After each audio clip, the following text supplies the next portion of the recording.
News18 ಡಿಜಿಟಲ್ಗೆ ಸ್ವಾಗತ. ನಾನು Karthik. RCB ಅಭಿಮಾನಿಗಳಿಗೆ ಕೊನೆಗೂ ಗುಡ್ ನ್ಯೂಸ್ ಒಂದು ಸಿಕ್ಕಿದೆ. IPL ಪಂದ್ಯ ಈ ಬಾರಿ ಬೆಂಗಳೂರಲ್ಲಿ ನಡೆಯೋದಿಲ್ವ ಅನ್ನುವಂಥ ಪ್ರಶ್ನೆ ಏನಿತ್ತಲ್ಲ, ಆ ಒಂದು ಪ್ರಶ್ನೆಗೆ ಉತ್ತರ ಸಿಗುವಂಥ ಕಾಲ ಸನ್ನಿಹಿತವಾಗಿದೆ. ಇದೇ ಫೆಬ್ರವರಿ 12ರಂದು ಮಹತ್ವದ ಸಭೆಯೊಂದು ನಡೆಯಲಿಕ್ಕಿದೆ. ಆ ಒಂದು ಸಭೆಯ ಬಳಿಕ ಒಂದು ಸ್ಪಷ್ಟವಾಗಿರುವಂಥ ಚಿತ್ರಣ ಹೊರಬೀಳುವಂಥ ಸಾಧ್ಯತೆ ದಟ್ಟವಾಗಿದೆ. ಈಗಾಗಲೇ RCBಯ ಮ್ಯಾನೇಜ್ಮೆಂಟ್ ಕೂಡ ಸರ್ಕಾರದ ಗೃಹ ಸಚಿವರನ್ನು ಭೇಟಿ ಮಾಡಿದೆ. ಆ ಒಂದು ಭೇಟಿಯ ವೇಳೆಯೂ ಕೂಡ ಇಲ್ಲಿ ಪಂದ್ಯವನ್ನು ಆಯೋಜನೆ ಮಾಡೋದಕ್ಕೆ ಉತ್ಸುಕವಾಗಿರುವಂಥ ವಿಚಾರವನ್ನು ಅಲ್ಲಿ ತಿಳಿಸುವಂಥ ಕೆಲಸವನ್ನು ಮಾಡಿದ್ದಾರೆ. ಇವತ್ತು KSCA ಅಧ್ಯಕ್ಷ ವೆಂಕಟೇಶ್ ಪ್ರಸಾದ್ ಹಾಗೂ RCBಯ ರಾಜೇಶ್ ಮೆನನ್ ಗೃಹ ಸಚಿವರಾಗಿರುವಂಥ ಪರಮೇಶ್ವರ್ ಅವರನ್ನು ಭೇಟಿ ಮಾಡ್ತಾರೆ. ಆ ಒಂದು ಭೇಟಿಯ ವೇಳೆ ಸಾಕಷ್ಟು ವಿಚಾರಗಳನ್ನು ಅಲ್ಲಿ ಚರ್ಚೆಯನ್ನು ಕೂಡ ಮಾಡ್ತಾರೆ.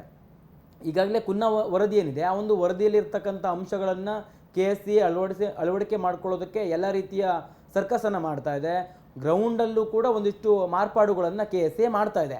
ಇಂಥ ಒಂದು ಸಂದರ್ಭದಲ್ಲಿ ಈ ಬಾರಿ IPL ಪಂದ್ಯವನ್ನು ಇಲ್ಲಿ ಆಯೋಜನೆ ಮಾಡಲೇಬೇಕು ಅನ್ನೋ ನಿಟ್ಟಿನಲ್ಲಿ KSCA ಸಾಕಷ್ಟು ಪ್ರಯತ್ನವನ್ನು ಪಡ್ತಿರುವಂಥ ಸಂದರ್ಭದಲ್ಲಿ ಸರ್ಕಾರವು ಕೂಡ ಒಂದು ಹಂತಕ್ಕೆ ಗ್ರೀನ್ ಸಿಗ್ನಲ್ನ ಕೊಟ್ಟಿತ್ತು. ಆದರೆ ಕೆಲವೊಂದಿಷ್ಟು ನಿಯಮಾವಳಿಗಳು ಇರುವಂಥ ಕಾರಣಕ್ಕಾಗಿ RCBಯ ಮ್ಯಾನೇಜ್ಮೆಂಟ್ ಹಿಂದೇಟನ್ನು ಹಾಕ್ತಾ ಇದೆ ಅನ್ನುವಂಥ ಒಂದು ಬೇಸರವನ್ನು ಕೂಡ ಈ KSCA ಅಧ್ಯಕ್ಷರಾಗಿರುವಂಥ ವೆಂಕಟೇಶ್ ಪ್ರಸಾದ್ ಅವರು ಮಾಧ್ಯಮಗಳ ಮುಂದೆಯೂ ಕೂಡ ಹೇಳಿದರು. ಆದರೆ ಈಗ KSCA ಅಧ್ಯಕ್ಷ ವೆಂಕಟೇಶ್ ಪ್ರಸಾದ್ ಅವರು RCBಯ ಮ್ಯಾನೇಜ್ಮೆಂಟನ್ನು ಮನವೊಲಿಸುವ ಪ್ರಯತ್ನದಲ್ಲಿ ಯಶಸ್ಸನ್ನು ಕಂಡಿದ್ದಾರೆ.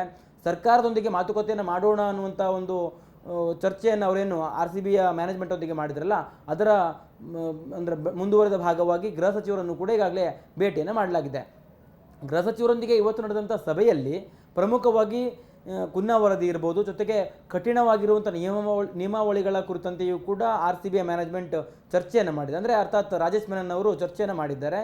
ಜೊತೆಗೆ ಗೃಹ ಸಚಿವರು ಕೂಡ ಫೆಬ್ರವರಿ 12ರಂದು ಒಂದು ಮಹತ್ವದ ಸಭೆಯನ್ನು ಕರಿತೀನಿ ಅನ್ನುವಂಥ ಭರವಸೆಯನ್ನು RCB ಮ್ಯಾನೇಜ್ಮೆಂಟ್ಗೆ ಮತ್ತು KSCA ಅಧ್ಯಕ್ಷ ವೆಂಕಟೇಶ್ ಪ್ರಸಾದ್ ಅವರಿಗೆ ಕೊಟ್ಟಿರುವಂಥದ್ದು. ಈಗ ಒಂದು ಸ್ಪಷ್ಟವಾಗಿರುವಂಥ ಚಿತ್ರಣ ಹೊರಬಿರಬೇಕು ಅಂತಂದರೆ ಫೆಬ್ರವರಿ 12ರ ಸಭೆಯ ಬಳಿಕವೇ ಅದು ಸ್ಪಷ್ಟವಾಗಿ ಒಂದು ವಿಚಾರ ಗೊತ್ತಾಗಲಿಕ್ಕಿದೆ. ಈ ಬಾರಿ IPL ಪಂದ್ಯ ಬೆಂಗಳೂರಲ್ಲಿ ನಡೆಯೋದಿಲ್ಲ ಅನ್ನುವಂಥದ್ದು. ಆದರೆ ಇಲ್ಲಿ ಕೆಲವೊಂದಿಷ್ಟು ವಿಚಾರಗಳನ್ನು ನಾವು ಗಮನಿಸ್ತಾ ಹೋಗಬೇಕು. KSCA ಕುನ್ನಾ ವರದಿಯನ್ನು ಆಧರಿಸಿ ಎಲ್ಲ ಮಾರ್ಪಾಡುಗಳನ್ನು ಮಾಡುವಂಥ ಸಂದರ್ಭದಲ್ಲಿ ಸರ್ಕಾರಕ್ಕೂ ಕೂಡ ಮನವಿಯನ್ನು ಮಾಡಿಕೊಂಡಿತ್ತು. ನೀವು ಹೇಳಿದಂಥ ಸಮಯದ ಒಳಗೆ ಅಥವಾ ನಿಗದಿತ ಸಮಯದ ಒಳಗೆ ಎಲ್ಲ ರೀತಿಯ ಈ ಒಂದು ವರದಿಯಲ್ಲಿರ್ತಕ್ಕಂಥ ಅಂಶಗಳನ್ನು ನಾವು ಇಂಪ್ಲಿಮೆಂಟೇಷನ್ ಮಾಡ್ತೇವೆ, ಅಲ್ಲಿ ಎಲ್ಲ ರೀತಿಯ ಬದಲಾವಣೆಗಳನ್ನು ತರ್ತೇವೆ ಅನ್ನುವಂಥ ಭರವಸೆಯನ್ನು ಸರ್ಕಾರಕ್ಕೆ ಕೊಟ್ಟಿತ್ತು. ಸರ್ಕಾರಕ್ಕೆ ಯಾವಾಗ KSCA ಲಿಖಿತವಾಗಿ ಭರವಸೆಯನ್ನು ಕೊಡ್ತೋ, ಅದಾದ ನಂತರದಲ್ಲಿ ಗೃಹ ಸಚಿವ ಪರಮೇಶ್ವರರು ಕೂಡ ಮಾಧ್ಯಮಗಳ ಮುಂದೆ ಹೇಳಿಕೆಯನ್ನು ಕೊಟ್ಟರು. IPL ಪಂದ್ಯ ಇರ್ಬೋದು ಅಥವಾ ಅಂತಾರಾಷ್ಟ್ರೀಯ ಪಂದ್ಯವನ್ನು ಅಲ್ಲಿ ಮಾಡಬಾರ್ದು ಅನ್ನುವಂಥದ್ದು ನಮ್ಮದೇನು ಆಕ್ಷೇಪ ಇಲ್ಲ. ಆದರೆ ಕೆಲವೊಂದಿಷ್ಟು ನಿಯಮಗಳನ್ನು ಇವರು ಪಾಲನೆ ಮಾಡಲೇಬೇಕು, ಅದನ್ನು ನಾವು ಅವ್ರಿಗೆ ಹೇಳಿದ್ದೇವೆ. ಜೊತೆಗೆ ಅವರು ಪಾಲನೆ ಮಾಡೋದಾಗಿ ಹೇಳಿರುವಂಥ ಕಾರಣಕ್ಕಾಗಿ ನಾವು ಗ್ರೀನ್ ಸಿಗ್ನಲನ್ನು ಕೊಟ್ಟಿದ್ದೇವೆ ಅನ್ನುವಂಥ ಮಾತನ್ನು ಹೇಳಿದರು. ಈ ಒಂದು ಬೆಳವಣಿಗೆಯ ನಂತರದಲ್ಲಿ RCBಯ ಮ್ಯಾನೇಜ್ಮೆಂಟ್ಗೂ ಕೂಡ ಈ ವಿಚಾರವನ್ನು KSCA ತಲುಪಿಸುವಂಥ ಕೆಲಸವನ್ನು ಮಾಡುತ್ತೆ. ಆದರೆ KSCAಯ ಒಂದು ಮನವಿಗೆ RCB ಒಪ್ಪಿರೋದಿಲ್ಲ. ಆದರೆ ಶತಾಯಗತಾಯ ಪ್ರಯತ್ನವನ್ನು ಪಟ್ಟಿರ್ತಕ್ಕಂಥ ವೆಂಕಟೇಶ್ ಪ್ರಸಾದ್ ಅವರು ಈಗ RCBಯ ಮ್ಯಾನೇಜ್ಮೆಂಟನ್ನು ಮನವೊಲಿಸುವಂಥ ಪ್ರಯತ್ನದಲ್ಲಿ ಯಶಸ್ಸನ್ನು ಕಂಡಿದ್ದಾರೆ. ಇವತ್ತು ಗೃಹ ಸಚಿವರೊಂದಿಗೂ ಕೂಡ ಅವ್ರನ್ನ ಭೇಟಿ ಮಾಡಿಸಿದ್ದಾರೆ. ಆದರೆ RCB ಕೆಲ ಷರತ್ತುಗಳನ್ನು ಕೂಡ ವಿಧಿಸಿದೆ ಅನ್ನುವಂಥದ್ದು ಈಗಿರ್ತಕ್ಕಂಥ ಮಾಹಿತಿ. ಕುನ್ನಾ ವರದಿಯಲ್ಲಿರುವಂಥ ಕಠಿಣ ನಿಯಮಾವಳಿಗಳೇನಿದಾವಲ್ಲ, ಈ ಒಂದು ನಿಯಮಾವಳಿಗಳು RCBಯ ಮ್ಯಾನೇಜ್ಮೆಂಟ್ಗೆ ತಲೆನೋವಾಗಿದೆ. ಗ್ರೌಂಡ್ನ ಹೊರಭಾಗದಲ್ಲಿ ಏನಾದರೂ ಘಟನೆ ಆದರೂ ಕೂಡ ಆಯೋಜಕರನ್ನೇ ಹೊಣೆ ಮಾಡುವಂಥ ರೀತಿಯಲ್ಲಿ ಕಠಿಣವಾಗಿರುವಂಥ ನಿಯಮಾವಳಿಗಳಿರುವಂಥ ಕಾರಣಕ್ಕಾಗಿ RCB ತಲೆ ಕೆಡಿಸ್ಕೊಂಡಿದೆ. ಅದೇ ಒಂದು ಕಾರಣಕ್ಕಾಗಿ ಇಲ್ಲಿ ಪಂದ್ಯವನ್ನು ಆಯೋಜನೆ ಮಾಡೋದಕ್ಕೆ ಅವರು ಎಲ್ಲೋ ಒಂದು ಕಡೆ ಹಿಂದೇಟನ್ನು ಹಾಕ್ತಾ ಇದ್ದಾರೆ ಅನ್ನುವಂಥದ್ದು ಕೂಡ ಈಗಿತ್ತು ಮಾಹಿತಿ.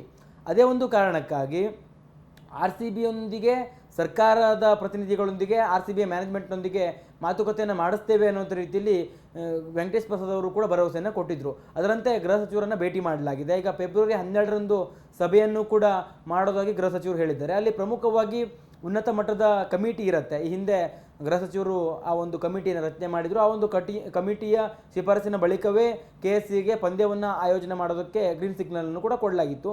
RCBಯ ಒಂದು ಮ್ಯಾನೇಜ್ಮೆಂಟ್ ಜೊತೆಗಿನ ಸಭೆಯನ್ನು ಮಾಡ್ತಾರಲ್ಲ ಗೃಹ ಸಚಿವರು, ಆ ಒಂದು ಸಭೆಯಲ್ಲಿ ಭಾಳ ಪ್ರಮುಖವಾಗಿ ಉನ್ನತ ಮಟ್ಟದ ಕಮಿಟಿ ಇರುತ್ತೆ. ಅರ್ಥಾತ್ ಬೆಂಗಳೂರು ನಗರ ಪೊಲೀಸ್ ಆಯುಕ್ತರು ಇರ್ತಾರೆ, ಜೊತೆಗೆ ಬೆಂಗಳೂರು ಗ್ರೇಟರ್ ಬೆಂಗಳೂರು ಪ್ರಾಧಿಕಾರ ಏನಿದೆಯಲ್ಲ ಅದರ ಮುಖ್ಯ ಆಯುಕ್ತರು ಕೂಡ ಇರ್ತಾರೆ, ಜೊತೆಗೆ BW ಡಿಪಾರ್ಟ್ಮೆಂಟ್ನ ಅಧಿಕಾರಿಗಳಿರ್ತಾರೆ, ಆರೋಗ್ಯ ಇಲಾಖೆಯ ಅಧಿಕಾರಿಗಳಿರ್ತಾರೆ, ಅಗ್ನಿಶಾಮಕ ದಳದ ಅಧಿಕಾರಿಗಳಿರ್ತಾರೆ. ಅವರೆಲ್ಲರೂ ಕೂಡ ಇರುವಂಥ ಒಂದು ಸಭೆಯಲ್ಲಿ ಮುಕ್ತವಾಗಿ ಚರ್ಚೆಯನ್ನು ಮಾಡಲಾಗುತ್ತೆ. ಜೊತೆಗೆ RCB ಕುನ್ನಾ ವರದಿಯಲ್ಲಿರ್ತಕ್ಕಂಥ ಕೆಲ ಅಂಶಗಳೇನಿದಾವಲ್ಲ ಅದಕ್ಕೆ ಆಕ್ಷೇಪವನ್ನು ಎತ್ತುವಂಥ ಸಾಧ್ಯತೆಗಳು ಕೂಡ ಇರುವಂಥದ್ದು. ಒಟ್ಟಾರೆಯಾಗಿ KSCA ಅಧ್ಯಕ್ಷ ವೆಂಕಟೇಶ್ ಪ್ರಸಾದ್ ಅವರು RCBಯ ಮ್ಯಾನೇಜ್ಮೆಂಟ್ನ ಪರವಾಗಿ ಸರ್ಕಾರದ ಬಳಿಯೂ ಕೂಡ ವಿನಂತಿಯನ್ನು ಮಾಡ್ಕೊಂಡಿದ್ದಾರೆ. ಕೆಲವೊಂದಿಷ್ಟು ನಿಯಮಗಳನ್ನು ಸಡಿಲಿಕೆ ಮಾಡಿ ಅನ್ನುವಂಥದ್ದನ್ನು ಸರ್ಕಾರ ಫೆಬ್ರವರಿ 12ರಂದು ಯಾವ ತೀರ್ಮಾನವನ್ನು ತೆಗೆದುಕೊಳ್ಳುತ್ತೆ ಅನ್ನುವಂಥದ್ದನ್ನು ಕಾದು ನೋಡಬೇಕು. ಜೊತೆಗೆ ಅವತ್ತೇ ಅಂತಿಮವಾಗಿರುವಂಥ ನಿರ್ಧಾರ ಹೊರಬೀಳುವಂಥ ಸಾಧ್ಯತೆಗಳು ಕೂಡ ದಟ್ಟವಾಗಿದೆ.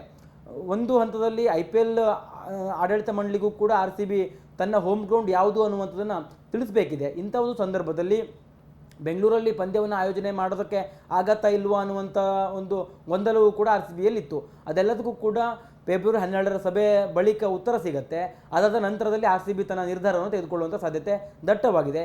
ಇವತ್ತಿನವರೆಗೆ ಇರುವಂಥ ಮಾಹಿತಿಯ ಪ್ರಕಾರ ಸರ್ಕಾರ ಕೆಲವೊಂದಿಷ್ಟು ಮಾರ್ಪಾಡುಗಳನ್ನು ಮಾಡೋದಕ್ಕೆ ಅವಕಾಶವನ್ನು ಕೊಟ್ಟರೆ ಅಥವಾ ಕೆಲವೊಂದಿಷ್ಟು ನಿಯಮಾವಳಿಗಳಲ್ಲಿ ಸಡಿಲಿಕೆ ಮಾಡೋದಕ್ಕೆ ಅವಕಾಶವನ್ನು ಕೊಟ್ಟರೆ RCB ಈ ಒಂದು ಚಿನ್ನಸ್ವಾಮಿ ಪಂದ್ಯದಲ್ಲಿಯೇ ತನ್ನ ಪಂದ್ಯವನ್ನು ಆಡೋದಕ್ಕೆ ಉತ್ಸುಕವಾಗಿದೆ ಅನ್ನುವಂಥ ಮಾಹಿತಿಯು ಕೂಡ ಈಗ ಲಭ್ಯವಾಗಿದೆ. ಒಟ್ಟಾರೆಯಾಗಿ ಫೆಬ್ರವರಿ 12ರ ನಂತರದಲ್ಲಿ ಆ ಒಂದು ಸಭೆಯ ಬಳಿಕ ಒಂದು ಸ್ಪಷ್ಟವಾಗಿರುವಂಥ ಚಿತ್ರಣ ಗೊತ್ತಾಗುತ್ತೆ.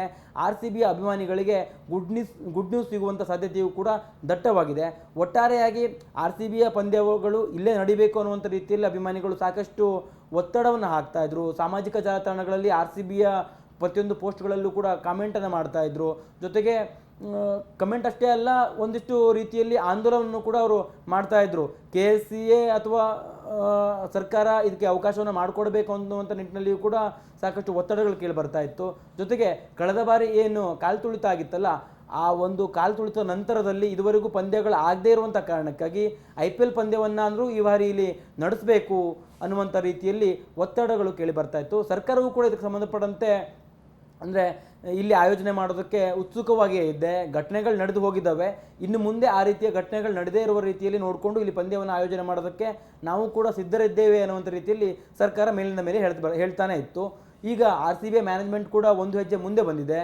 KSCA RCB ಮ್ಯಾನೇಜ್ಮೆಂಟ್ ಮತ್ತು ಸರ್ಕಾರದ ನಡುವೆ ಫೆಬ್ರವರಿ 12ರಂದು ನಡೆಯುವಂಥ ಸಭೆಯ ಬಳಿಕ ಒಂದು ಅಂತಿಮವಾಗಿರುವಂಥ ನಿರ್ಧಾರ ಗೊತ್ತಾಗುತ್ತೆ.